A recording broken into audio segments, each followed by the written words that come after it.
সেদিন শুটিংয়ে গিয়ে দেখি যে এই সাপটি জলের উপরে মাথা নিয়ে নিঃশ্বাস নেওয়ার চেষ্টা করছে এবং ছটফট করছে। তো বুঝতে পারলাম যে পাশে থাকা ধান খেতে বিষ দেওয়া হয়েছে এবং সেই বিষের প্রভাবে সাপের মতো একটি বিষাক্ত প্রাণী সেও মৃত্যু যন্ত্রণায় ছটফট করছে। তাই কখনোই শক্তির বড়াই করবেন না, কারণ বিষে বিষক্ষয় বলে একটা কথা আছে।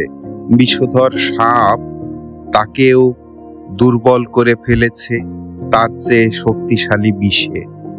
তাই কখনোই শক্তির বড়াই নয় বন্ধুরা, নিজের ভেতরের শক্তিকে মানুষের কল্যাণে কাজে লাগান, কারণ পরের দিন গিয়ে দেখি বিষের প্রভাবে সেই বিষাক্ত সাপটিও মরে পড়ে আছে।